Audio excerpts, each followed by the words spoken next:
Napanganga nang bigla na lamang barilin ni Kiefer ang baril na hawak ni Vivian, kaya tumilapon ito malayo sa amin. Dalhin sa Bertolin ang babaeng yan. Utos ni Kiefer sa mga tauhan nito. Kiefer, please. Makinig ka muna sa akin. Hindi naman akong nauna. Sigaw ng babae. Tumingin naman sa gawi ko si Kiefer. Bumaba ang mata nito sa akin labi at umiiling ito nang makita ang sugat ko. Masyado kang matapang babae. Sa ginagawa mo iyon, diyan ka mapapahamak. Galit na wika ni Kiefer. Hindi ako nag-umpisa ng gulo, sir. Pahayag ko. Umiling lamang ito sa mga sinabi ko habang nakatingin. Ramdam kong umigting din ang mga panganlalaki. Tumingin ito sa tauhan nito at inutusan iyong kumuha ng ice cube. Hindi naman nagtagal ang tauhan nito. Agad nito ibinigay ang ice cube kay Kiefer. Aagawin ko sana ang ice dito para ako na lang ang gumamot sa akin labi pero tinapik lang nitong aking kamay. Hindi lang ako papasok sa loob ng kwarto ko at pinaupo sa kama. Inumpisahan ng lagyan ng ice ang aking labi. Aray! Reklamo ko rito. Masamang tingin na ibinigay nito sa akin. Tiisin mo ang sakit. Ikaw din naman may kasalanan kaya nagkaroon ka ng sugat. Masyado ka kasing matapang babae. Wika nito. Napairap ako dito. Pwede naman magdahan-dahan ka sa paglalagay ng ice sa sugat ko. Pero talagang sinasadya mong idiin para masaktan ako. Shh! You're nice. Hahalikan kita. Banta nito. Natigilan ako sa sinabi nito at hindi na muling nagsalita pa. Sura ulo pa naman ang lalaking ito. Oh, bakit bigla kang tumigil? Ayaw mo bang mahalikan, babae? Tanong nito. Ngunit tumingin ito sa akin labi. Nagulat ako na magsalita itong muli. Inilapit pa nga labi nito sa akin labi. At konti na lang at mahahalikan na ako. Bakit pakiramdam ko inaakit mo ko? Tahas ang tanong ni Kiefer. Napanganga ako nang wala sa oras kaya biglang napaawang ang bibig ko. Close your mouth, woman, at baka hindi ako makapagpigil at mahalikan kita. Bulong nito. Napaurong ako nang bahagya nang ilapit pa nito ang mukha sa akin, kaya marahan ko siyang itinulak. Agad, nagmamadaling lumayo sa lalaki. Lagi akong kinakabahan sa ginagawa ni Kiefer at parang may nabago dito. Bigla itong tumayo sabay hawak sa akin bewang. Nababanaag ko sa mga mata nito ang matinding pagnanasa. Sir, kailangan ko na lumabas. Nauutal na paalam ko. Hindi ito nagsalita bagkus marahan itong inilapit ang mukha sa aking mukha. Malakas ko itong itinulak at nagmamadali akong tumakbo patungo sa pinto upang makalabas ng silid. Hindi ko alam kung ano nangyayari kay Kiefer. Bakit pakiramdam ko'y iba ang tumatakbo sa utak nito. Mabuti na lamang at hindi nakalak ang pinto kaya mabilis kong nabuksan iyon. Hingal na hingal akong bumaba ng hagdan. Namataan ko pa nga ang mga tauhan ng lalaki. Ngumiti pa nga ako sa mga ito pero biglang nagbaba ng tingin at para bang may kinatatakutan. Tapos na ba ang lahat ng pinag-uutos ko sa inyo? Tanong ni Kiefer. Biglang napaunat ang likod ko. Hindi ko akalaing nakasunod pala ito sa akin. Ramdam ko mainit na hininga dito sa aking batok. Opo, Lord. Hinihintay na lang namin ang iyong pag-uutos para maisagawa namin ang plano. Pahayag ng tauhan ni Kiefer. Darating din tayo dyan at malalaman din natin kung sinong ahas na nakapasok na dito sa bahay ko. Sa ngayon ay bantayan niyo ang mga galaw na ibang mga kalaban natin. Opo, Lord. Sagot ng tauhan ni Kiefer. Lumakad na ang mga ito paalis kaya kami na lamang ang naiwan ni Kiefer dito. Tangka sana akong aalis nang hawakan nitong aking bawang. Parang nagrambulan tuloy ang dibdib ko dahil sa kaba. Alam mo bang habang tumatagal ay mas nasasabi ko sa'yo? Sa tuwing nakikita at naamoy ko, mahalimuyok mong amoy. Parang gusto ko tuloy naghahasain ka. Bulong ni Kiefer sa may puno ng tenga ko. Hinawi pa nga nito ang buhok ko kaya ramdam kong gumapang ang kamay nito. Malapit sa may tiyan ko. Shit, hindi ito maaari. Baka may biglang sumulpot at makitang kahalayan nito. Mahina akong bulong. Nagpumiglas ako upang makawala sa pagkakahawak ni Kiefer. Nabitawan naman ako nito kaya nagmadali akong tumakbo palayo rito. Tumad! Malakas na bigkas ni Kiefer. 7 ng gabi nang kumatok ako sa kwarto ni Kiefer. Oras na kasi para uminom ito ng gamot. Ngunit nakailang katok na ako ay wala pa rin nagbubukas ng pinto. Kaya marahan kong itinulak ang pinto at baka kasi natutulog na ito. Mabuti na lamang at hindi ito nakalock. Sumilip muna ako bago pumasok sa loob. Kumunot ang aking noon nang makita kong wala si Kiefer sa kama. Nasaan kaya lalaking iyon? Tanong ko sa aking isipan. Pumasok na lamang ako sa loob upang ilagay ang mga gamot dito sa ibabaw ng table. Siguro'y makikita naman ito ni Kiefer. Lumakad akong muli papalabas sapagkat kailangan ko na makalabas sa kwartong ito. Mahirap nang maabutan ako ni Kiefer dito. Saka gusto ko na ring matulog ng maaga. Pinapatuyo ko lamang ang aking buhok. Malapit na ako sa pinto nang bigla itong mag-lock ng kusa. Lumingon ako at nagulat nang makita ko si Kiefer na may hawak na remote. Nakangisi rin ito sa akin. Lalo akong nataranta na makita ko nakasuot lamang ito ng boxer. Diyos ko, ano bang binabalak ng lalaking ito? Hindi kayo nakakaalala na ito? Kaya puro kahalayan na ang pumapasok sa utak nito. Sir, kailangan ko na po lumabas. Wika akong nakikiusap. Ang problema ay parang wala itong narinig sa akin sinabi at patuloy lamang na lumapit sa akin. Umiwas ako nang tangkain akong hawakan ito pero sadyang makulit ang lalaki. Para tuloy kami naglalaro ng patintero dito sa loob ng kwarto dahil ayaw kong magpahuli sa lalaki. Kaso may pagkamadaya ito sapagkat ginamit nito ang laki ng kanyang katawan at maliksa akong nahawakan. Hindi sa lahat ng oras ay matatakasan mo ako, babae. Mas mautak ako sa'yo. Bulong nito. Sir Kiefer, ano bang ginagawa mo? Tanong ko. What do you think? May maganda akong plano ngayong gabi. Bulong nito. Please, kung ano man yung binabalak mo, itigil mo na. Lalo ngayon na wala ka pang naalala, sir. Kinakabahan pa kausap ko. Masyado nang huli para tumigil pa ako. Mapang-akit na bulong nito. Nagulat ako nang sakupin itong aking labi at mariin iyong hinalikan. Tila ba sabik na sabik ito. Kaya nag-ipon ako ng lakas upang itulak ito ngunit parang nagtulak lamang ako sa pader. Habol ang hininga ko nang tumigil ito sa paghalik sa akin. Gumapang naman ang mainit itong labi patungo sa aking leeg at mariing hinalikan iyon. Hindi ito maaari. Bulong ko. Sir Kiefer, please. Itigil mo na ito. Pakiusap ko. Ngumisi lamang ito sa akin bago ipinagpatuloy muli ang ginagawa. Nagulat pa nga ako nang itulak ako nito sa kama kaya napahiga ako roon.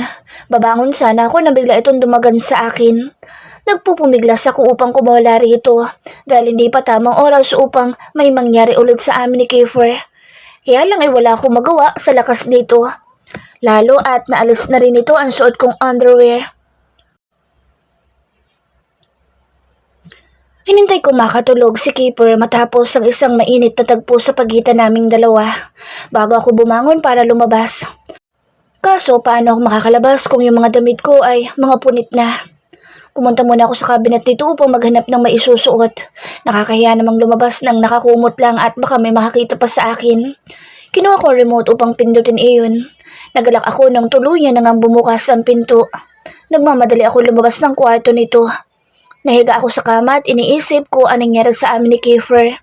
Alam kong darating ang araw na iiwanan din ako nito at makakahanap ng babaeng mamahalin nito. Ang masama pa ay nahulog na ako sa lalaki. Mga katok sa pinto ang nagpagising sa aking pagtulog. Ang mayordoma ni Kiefer ang napagbuksan ko ng pinto. Umanhin dahil nastorbo ko ang tulog mo, iha. Pinasasabi ni Lord na bumaba ka na upang makakain. Saka meron daw kayo pupuntahan. Pahayag nito. Sige po, manang. Susunod na ako. Tugon ko. Naligo muna ako bago bumaba. Pakiramdam ko kasi ang baho-baho ko na. Naabutan ko itong may kausap sa cellphone nito.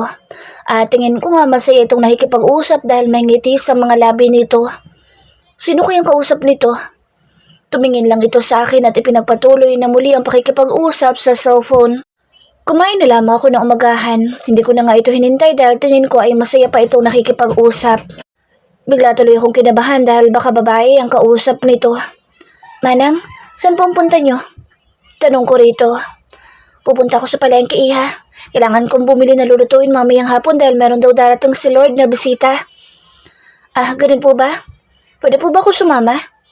Tanong ko ulit. Oo naman, iha. Hindi ko naman siguro hahanapin ni Lord. Dahil sa aking pagkakaalam, meron itong mahalagang pinuntahan. Oo nga po. Hindi na nga ako sinama. Akala ko kasi alis kami. Wika ko. Yun din ang alam ko, iha. Kaya nga sinabi ko sa'yo na meron kayong pupuntahan ni Lord. Okay lang po yun, manang. Natatakot din naman ako lumabas. Naglakad na lang kami ni Manang papuntang palengke dahil malapit lang naman.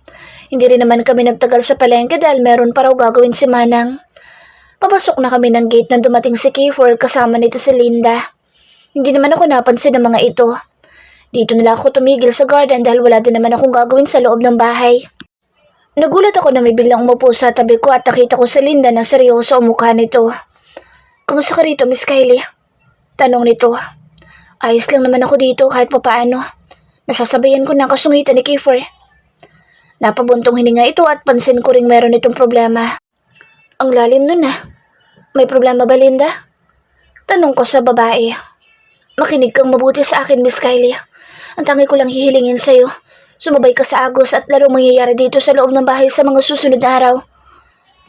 "Anong ibig mo sabihin, Linda?" Tanong ko. "Basta, Miss Kylie, kung ano man yung makikita o malalaman mo, isa lang iyong palabas at kasinungalingan. Huwag kang magpapadaig sa emosyon mo dahil may dahilan iyon kaya nangyayari." Wika nito. "Parang ang lalim naman ng sinasabi mo sa akin. Di ko kasi magets." Reklamo ko. Tumawa lang ito. Parang kinakabahan ako sa mga sinasabi nito. Bakit kasi hindi nalang tumbukin ni Linda at pag-iisipin pa ako? Umalis din naman si Linda kaya pumasok na rin ako sa kabahayan upang pumunta sa kwarto ko. Ngunit nakita kong bukas ang guest room kaya lumapit ako rito. Pansin kong naglilinis si Manang sa loob. "Manang, may darating bang bisita at naglilinis kayo?" "Ang aking pagkakaalam ay darating ang babaeng nagugustuhan ni Lord Kiefer. Alam ko, binanggit sa akin ni Lord ang pangalan ng babae. Hindi ko nga lang matandaan. Ang hirap talaga pag tumatanda na." Biglang gumuho ang mundo ko nang malaman ko na darating na ang babaeng iniibig ni Kiefer. Tama bang magtigil at magtiis ako sa poder ni Kiefer? At pinamukha na sa akin na darating ang babaeng mahal nito? Gusto ko umiyak o maglasing sa mga sandaling ito. Kaya pala lagi umaalis si Kiefer ay dahil may bago na itong kinababaliwan at pinagkakaabalahan. Naguhugas ako ng plato na lumapit sa akin sa Manang. "Mamaya na pala ang dating ng babaeng nagugustuhan ni Lord. Kailangan natin magluto na maaga." "Sige po." Malungkot kong wika. "Nakita niyo na po ba ang babaeng mahal ni Sir?" Tanong ko. "Hindi pa, iha. Pero ang alam ko ay bago si Lord na wala ng alaala. Nabanggit niya sa akin ang pangalan nito." Napag-alaman ko rin na tumakas ang babae noong nalaman niyang walang maalala si Kiefer. Wika nito. "Kung tumakas po ang babae, bakit ngayon ay magkasama sila?" Tanong ko. "Noong nakaraan kasi may tumawag dito na isang doktor at hinahanap si Lord Kiefer. At nung nakausap na ni Lord yung doktor, nagmamadaling umalis ito." Pahayag nito. Malalim ako nag-isip. So hindi pa nagkakaroon ng amnesia si Kiefer ay meron na itong iniibig na babae. At paano naman ako? Para usan lang ba ako? Ayoko magmukhang tanga. Siguro itadhana na hindi talaga kami bagay ni Kiefer dahil magkaibang katayuan namin sa buhay. Ang tangi ko lang may magagawa ay umalis at huwag na magpakita rito. Kailangan kong bumalik sa pamilya ko. Siguro kailangan ko magpaalam kay Kiefer. Tinulungan ko na lang si Manang sa pagluluto at nang matapos kami ay agad ako umakyat sa aking silid dahil ayoko makita si Kiefer na may kausap na ibang babae.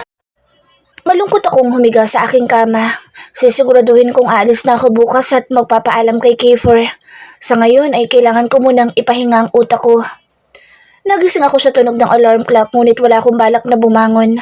Mas gugustuhin ko na lang na maghapong matulog kaysa makipaghalubilo sa mga tao sa ibaba. Kailangan ko ring tawagan si Linda para masabi ko na sumusuko na ako. Ayokong masaktan pang muli. Pumikit muli ako ng mga mata upang matulog. Hindi pa naman ako nagugutom. Nagmulat ako ng mga mata nang biglang kumulo ang tiyan ko. Nagmamadali akong bumangon upang lumabas para kumain. "O, Dayan, bakit ngayon ka lang bumaba?" Tanong sa akin ni Manang. "Napasarap lang po ng tulog, Manang." Si Sir Kiefer po ba ay nandito pa?" Tanong ko kay Manang. "Oo, iya. Nandoon sa kwarto niya. Baka mamaya pa yun aalis. Meron ka bang kailangan sa kanya, Dayan?" "May sasabihin lamang po ako kay Lord." Wika ko. Yun po bang babae na nagugustuhan ni Sir ay dumating na po ba?" Tanong ko sa matanda. Oo, Dayan. Kagabi pa. Naalala ko na pala ang pangalan nung kasama ni Lord." Hindi ako nagsalita dahil wala naman akong balak alamin pa kung sino ito. Hindi na rin nagsalita si Manang pero sa tingin ko ay gusto pang sabihin ito ang pangalan ng babae. Nagmadali na akong kumain at pagkatapos ay kumatok ako sa pinto ng kwarto ni Kiefer. Bumukas naman ang pinto at nakita ko si Kiefer na abala sa kanyang laptop. Good afternoon po, sir." Pagbati ko. "May kailangan ka ba?" Tanong nito. Tumingin lang ito saglit sa akin at nagpatuloy na muli sa ginagawa nito. Sir, magpapaalam na po sana ako. Gusto ko na po mag-resign sa pagiging nurse ninyo. Total naman po, nakikita ko maayos na kayo, sir. Wika ko. Bigla itong tumingin sa akin at nagulat pa ako nang ibagsak nito ang hawak na laptop. Nakita ko rin na nagsalubong ang kilay nito. Walang aalis ng bahay ko, babae. Galit na wika nito. Nagulat ako sa sinabi nito. Pero sir, kailangan ko nang umalis. Hindi naman pwedeng habang buhay akong tumigil dito, no? Narinig mo ba sinabi ko sa'yo? Walang aalis ng bahay ko. Naintindihan mo ba? Malakas na wika nito. Hindi ako makapaniwala sa mga sinabi nito. Bakit ayaw kong payagan? Samantalang hindi na ako kailangan dito dahil tingin ko naman ay ayos na ito. Nakaramdam ako ng iritasyon at tila umuusok ang ilong ko nang tumingin dito. Walang makakapigil sa akin sa nais kong pag-alis sa bahay mo, Mr. Crimson. Sigaw ko. Subukan mo lang. Galit akong tumingin dito at nakita kong hindi man lang ito natinag. Sa sama ng tingin ko sa kanya. Umiling lang ito at pinagpatuloy ang ginagawa sa laptop. Sa sobrang asar ko rito, kinuha ko ang aking tsinelas, sabay bato kay Kiefer. Nakita kong tinamaan ito sa ulo kaya bigla itong lumingon sa akin. What's your problem? Alis na ako. Sigaw ko. Subukan mo lang, Dayan. Banta nito. Kaya nagdadabog akong lumabas ng kwarto nito. Pupunta na lamang ako sa kusina upang kumain dahil tila nagugutom na naman ako. Pagpasok ko pa lang sa kusina ay nakita ko naman na isang babae na busy sa pagluluto. May bago bang maid si Kiefer? Tanong ko sa aking isip, pero malabo namang maging maid ito dahil sa tindig at kinis ng kutis nito ay mukhang mayaman nito. Biglang pumasok sa isip ko ang babaeng nagugustuhan ni Kiefer. Napatigil ako sa aking pagpasok sa loob ng kusina. Nagdadalawang isip tuloy ako kung itutuloy ko pa ang pagpunta sa kusina o hindi na. Lumingon ito sa akin at nakakunot pa ang noo nang tumingin. Good afternoon po, ma'am. Pagbati ko rito. Tumango lamang ito at ibinalik ulit ang tingin sa ginagawa. O, Dayan, halika na makakain na tayo. Wika ni Manang na biglang sumulpot sa aking harapan. Ay, Ma'am Kylie, nandito po pala kayo. Wika ni Manang. Napatingin akong bigla sa binanggit na pangalan ni Manang. Nakita ko nakatingin ito sa babaeng mahal ni Kiefer. Magkapangalan kami? Bulong ko. Oh, halika na, Dayan. Kailangan na natin kumain. Alam ko nagugutom ka na. Wika ni Manang. Alam mo, hindi na ako magtataka kung bakit mahal na mahal ni Lord si Ma'am Kylie. Tingnan mo naman kung gaano niya alagaan. Wika ng matanda. Mamiti lang ako sa mga sinabi nito. Pinipilit ko na huwag masaktan. Manang, ano po bang apelyido ni Ma'am Kylie? Para kasi siyang artista? Para kasing namumukhaan ko si Ma'am Kylie. Tanong ko dito. Gusto ko lang malaman kung mali nga ang kutob ko o tama. Ewan ko ba? Para kasing kinakabahan ako sa mga nangyayari. Ang aking pagkakatanda na ipakilala ni Lord Kiefer kagabi ay Kylie Sandoval. Wika ni Manang. Sa aking pagkabigla ay nahulog ko ang hawak kong kutsara. Tama ba ang narinig ko? O nabingi lang ako? Ano nangyari sa'yo, Iha? Tanong ni Manang. Wala po, Manang. Nagugutom lang siguro ako. Turan ko dito. Siya, sige, kumain na tayo. Wika nito. Baka nagkamali lang ako ng dinig dahil sa gutom. Kailangan ko nung kumain. Bulong ko. Alam mo ba na marami naghihintay kung kailan balak magpakasal ni Lord at lumagay na sa buhay may asawa? Kwento ni Manang. Mabuti naman kung ganoon na mag-aasawa ni si Sir. Wika ko dito. Ano nga po ulit ang apelyido ni Ma'am Kylie? Hindi ko po kasi masyadong narinig kanina dahil sa gutom. Palusot ko dito. Gusto ko lang alamin kung tama o mali ang narinig ko. Kylie Sandoval. Wika ni Manang at dinahandahan pa ang pagbigkas ng pangalan at apelyido nito. Kylie Sandoval. Ulit ko. Oo nga, Iha. Ang kulit mo. Bakit kilala mo ba si Ma'am Kylie? Hindi po, Manang. Kala ko kasi artista si Ma'am Kylie. Turan ko. Paano nangyaring siya si Kylie Sandoval? Tanong ko sa aking sarili. Gulong-gulong utak ko sa aking nalaman. Kailangan ko makausap si Linda. Diyos ko, ano nangyayari? Bakit may nagdakaw ng aking pangalan? Ganon din ang aking pagkatao. Naguguluhan na ako sa mga nangyayari. Nagmamadali ako umakyat sa kwarto upang makausap si Linda. Hindi ako makakatulong nito ng maayos kapag hindi ko nalaman ng totoo. Gusto ko itong makausap ng personal. Nagpalit lamang ako ng damit at nagmadaling bumaba ng hagdan. Hindi na ako nagpaalam kay Manang. Malapit na ako sa gate nang harangin ako ng mga tauhan ni Kiefer. Kaya kunot noon na tumingin ako sa mga ito. Bakit kuya? Tanong ko na may pagtataka. Miss, saan po bang punta mo? Kuya, day off ko ngayon kaya umalis kayo sa akin daraanan. Kailangan ko kasing mamasyal. Asar na wika ko. Miss, nagpaalam ka na ba kay Lord Kiefer? Tanong na lalaking kaharap ko. Oo naman, at pinayagan naman niya ako. Saka day off ko naman ngayon. Sige, alis na muna ako. Paalam ko dito. Teka lang po, miss. Mas mabuting ipapaalam ko muna kay Kiefer. Ha? Bakit pa? Hindi mo na kailangan ipaalam sa kanya sapagkat nagpaalam na rin ako kay Kiefer. Ayaw pa naman doon ang paulit-ulit. Saglit lang po, miss, at tatawagan ko muna si Lord. Wika na lalaking kaharap ko. Diyos ko, sobrang kulit. Bulong ko kaya masamang tingin ang pinagkaloob ko sa lalaki. Hello, mga kuya. Day off ko nga ngayon. Gusto ko naman mag-relax at makipag-date. Saka baka naghihintay na sa akin yung kadate ko. Malungkot na wika ko. Nakita kong umiling ang mga ito at nagtinginan pa. Ano kayang problema ng mga ito? Ipapaalam lang po muna namin kay Lord Kiefer ang balak mong paglabas, miss. Baka po kasi kami mapagalitan. Sabi ng isa pang lalaki. Ha? Diyos ko naman mga kuya. Hindi na dapat ipaalam pa dahil nagpaalam na naman ako sa kanya. Patawad po, miss. Ayaw lang po namin maparusahan ni Lord. Ewan ko sa inyo. Bahala kayo sa buhay nyo. Singhal ko sa mga ito.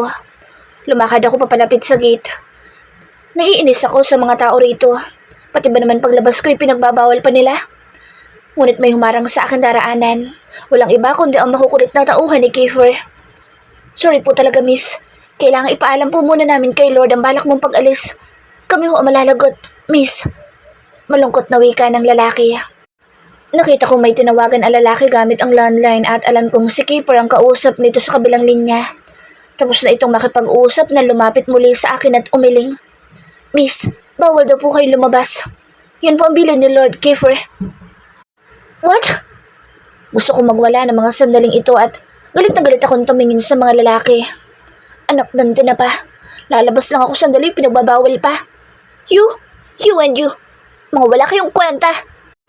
Sigaw ko sa mga lalaki. Hindi ko na mapigilan ang galit na aking nararamdaman. Agad kong itinaas ang palad ko at walang babalang pinagsasapa ko ang mga ito. Isang suntok pa sana ibibigay ko sa mga ito nang biglang sumulpot si Kiefer. What's going on here? Galit na tanong ni Kiefer. Kung tutuusin itong lalaking ito, may kagagawa ng lahat. Nandoon na sana ako at kausap ko na sana si Linda pero hinarang ako ng pasteng lalaking ito. Saktong paglapit nito nang biglang umigkas ang kamao ko sa mukha nito na ikinagulat ng mga tauhan nito. Halos walang nagsalita at wala ding umawat sa akin. Tom! Lord Kiefer! Sigaw ng mga tauhan ng lalaki at may pag-aalala sa tinig. Nagbabagang tingin ang ibinigay nito sa akin. Nakita ko ring umigting ang panga nito. Bigla akong kinabahan sa akin nakikita. Kaya mabilis akong tumakbo pabalik sa bahay nito at pumanik sa aking silid. Agad kong inilak ang pinto. Mahirap na at baka biglang sumulpot si Kiefer. Lord Kiefer, ayos lang po kayo? Tanong ng mga tauhan ko. Yes, I'm okay. Hindi ko inaasahan ang ginawa ni Kylie na basta na lamang akong susuntukin. Ito lamang ang babaeng lumaban sa akin. Nakita ko rin ang mga tauhan ko, may mga pasasaka nilang mga muka, kaya napailing na lang ako. Si Linda ang may kasalanan nitong lahat dahil tinuruan niya si Kylie na makipaglaban. Ayos lang sa akin na matuto ito para ipagtanggol niya ang kanyang sarili ngunit mukha yatang mali ang matuto ito sapagkat hindi ko na ito mapasunod sa aking nais. Napapangiti na lamang ako. Kahit pa sabihing masakit ang pagkakasapak sa aking muka. Parang darating ang araw na ma-under ako ni Kylie ah. Tumingin ako sa mga tauhan kung puro mga nakatungo ang mga ito. Huwag ninyong hayaang makalabas ang babaeng iyon dito sa bahay. Wika ko. Opo, Lord. Sige na, gamutin na ninyo ang mga pasa ninyo sa mukha. Anas ko. Kinuha ko ang cellphone kong nakatago sa ilalim ng kama at agad na tinawagan si Linda. Hanggang ngayon ay naiinis pa rin ako kay Kiefer. Agad naman itong sinagot ang tawag ko. Oh, Miss Kylie. May problema po ba't napatawag ka? Bungad agad dito sa akin. May problema talaga, Linda. Gusto kitang makausap ng personal at gusto kong pumunta ka rito sa bahay. Hindi kasi ako makaalis dahil ayokong payagan ng siraulong amo mo. Ayaw akong palabasin. Nakakainis. Oh, ayaw kang pakawalan ha, Miss Kylie. Tukso nito sa akin. Tigilan mo nga ako, Linda. Pumunta ka na dito at may mahalaga ako itatanong sa'yo kaya napatawag ako. Okay, Miss Kylie. Ano bang itatanong mo sa akin? Dito ko na lang sasabihin sa'yo. Kailangan pumunta ka na dito, Linda, please. Pakiusap ko. Sige po, Miss Kylie. Pupunta ako dyan bukas. Sige, hihintayin kita. Nawala agad ito sa kabilang linya. Napabuntong hininga muna ako at umupo sa kama. Bukas malalaman ko ang totoo kung bakit may isa pang Kylie Sandoval ang nandito sa bahay ni Kiefer. Hindi muna ako lumabas ng silid dahil natatakot akong magtagpo ang landas namin ni Kiefer. Hindi ko kasi mapigilan ang galit ko para rito, kaya nasa pa ko ito kasama ng mga tauhan nito. Ngayon lang ako nakaramdam ng awa sa mga tauhan nito. Ano bang ginawa ko? Alam ko sinusunod lamang nila ang utos ng amo nila. Dayan? Dayan, nandyan ka ba? Tawag sa akin ni Manang sa labas ng pinto ng aking silid kaya tumayo ako upang buksan niyon. Ngunit bumalik ako sa kama at kinuha ko ang kumot at binalot ko sa buong katawan ko upang isipin nila na masama ang aking pakiramdam. Papa God, sorry po kung kailangan ko magsinungaling sa kanila. Ayoko lang pong makita si Kiefer. May ina akong wika. Bakit po, Manang? Matamlay na tanong ko. O, Dayan, bakit ganyan na itsura mo? May sakit ka ba? Ay, masakit lang pong ulo ko. Hindi ka kasi kumain kanina umaga kaya sumakit ang ulo mo. Sandali at ikukuha kita ng gamot. Wika ni Manang nang may pag-aalala sa tinig. Meron na po akong gamot, Manang. Sa katunayan po ay nakainom na ako kanina pagkatapos kong kumain. Ah, ganun ba? O siya, sige. Okay, aalis na. Magpahinga ka muna.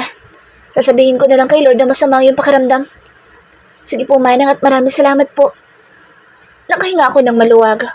Nang makaalis si Manang at tuluyan na akong pumasok sa loob ng kwarto. Nagmamadali kong inilak ang pinto. Baka kasi may biglang pumasok. Shit, ang init. Sambit ko. Agad kong inalis ang kumot sa aking katawan dahil pinagpawisan ako. Ligtas ako ngayon pero paano kaya susunod na araw? Ano naman kaya idadahilan ko? Hindi naman pwedeng laging masama ang pakiramdam ko at baka makahalata sila. Napatingin ako sa pintuan nang nakita kong may nagbubukas noon kaya nagmadali akong humiga sa kama at mabilis na naglagay ng kumot sa buong katawan. At nagkunwari akong natutulog. Alam kong gising ka babae kaya bumangon ka na at kausapin mo ako. Wika ng tinig na iyon. Naman no, bakit ba kasi pumasok ba dito ang lalaking ito? Nakakainis. Bulong ko, pero ipinagpatuloy ko pa rin ang pagtutulog-tulugan. Bahala siya sa buhay niya. Ayoko siyang makausap dahil naaasar ako sa pagmumukha nito. Huwag mong hintayin ako pa magbangon sa'yo, babae. Bulalas ni Kiefer. Napaismid ako. Ito ang nakakainis kay Kiefer. Dinadaan sa pananakot. Kung hindi ko lang ito mahalin, matagal ko na itong nilayuan. Binabalaan kita, babae. Isa. Dalawa. Hindi ko na ito pinatapos sa pagbibilang. Agad akong bumangon at galit na tumingin dito. Parang gusto ko itong sakalin. Sir, masyado mong inaabala ang aking pagtulog. Nakatingin lamang ito sa akin. Hindi ko alam kung anong pumapasok sa utak nito. Nagulat ako nang lumapit ito sa akin at tinawakan ng aking noo. Inaalam siguro kung totoo ngang may lagnat ako. Wala ka naman lagnat ah. Nakakunot noong usal nito. Masakit lang po ang ulo ko, sir. Asar na wika ako rito. Tumitig ito ng matagal sa aking muka. Para bang kinakabisado ang anggulo noon. O baka nga inaalam din kung nagsasabi ba ako ng totoo. Uminom ka na ba ng gamot? Tanong nito. Nakainom na po ako, sir. Sige, magpahinga ka muna at ipapahatid ko na lamang iyong hapunan dito sa iyong silid. Huwag na po, sir. Ako na lamang po ang bababa sa kusina. Kung sakaling ako'y magutom, huwag na po kayong mag-alala. Wika ako. Kumunot ang noon nito habang nakatingin sa akin. Ang tagas ng ulo mo. Siguro hindi ka kumakain sa tamang oras. Naasam na tanong nito. Bakit parang kinikilig ako sa konting pag-aalala niya sa akin? Pero mahirap umasa sa katulad nitong mafia lord, lalo't kabi-kabila ang babae nito. Lumakad na ito patungo sa pinto, tuluyang lumabas. Narinig ko ring inilak nito ang pinto kaya hindi na ako nagtangkang bumangon pa upang ilak iyon. Nagising ako parang may nanonood sa aking pagtulog kaya bigla ako naimulat ang aking mga mata at nabungaran ko ang bulto ni Kiefer. May kailangan ka po ba, sir? Tanong ko rito, kumain ka na para makainom ka na ng gamot. Marahan akong bumangon at lumapit sa center table dahil nandoon ang mga pagkain na dala ni Kiefer. Ang sarap pala kapag may sakit dahil inaalagaan nito. Kung alam mo lamang, Kiefer, na hindi talaga masakit ang ulo ko, sigurado magwawala ka sa galit. Ngisi kong bulong kaya pagkakataon ko na ito at lulubos-lubusin ko na dahil minsan lang itong mangyari sa aking buhay. Ikaw, sir, kumain ka na ba? Yes, ikaw ang kumain na marami dahil sobrang payat mo na. Wika nito. Ha? Payat ba ako? Alam ko yung sexy ako, sir. Ikaw lang yata nagsabi na payat ako. Nakasimangot kong wika. Ang sexy, malaki ang likod at hinaharap. Anong likod at hinaharap, sir? Baliw kong tanong dito. Nothing. Sige na, kumain ka na lamang. Ang ingay mo. Tumikwas ang uso ko nang tumingin dito. Ang sabi mo kasi, sir, ay malaki ang likod at hinaharap. Parang hindi naman sexy ang ganoon na. Parang ang sinasabi mo kasi, sir, buntis dahil malaki ang tiyan. Tapos kuba dahil may bukol sa likod. Tapos pinagsama, buntis na kuba. Sabay tawa ko ng malakas. Tumingin ako kay Kiefer na seryoso lamang itong nakatingin sa akin. Hindi man lang tumawa sa akin joke o kahit pabalat bunga. Nakasimangot ako at pinagpatuloy na lamang ang pagkain ko. May isang salita ay wala akong narinig dito. Busy kasi ito sa kanyang cellphone. Parang meron itong ka-text.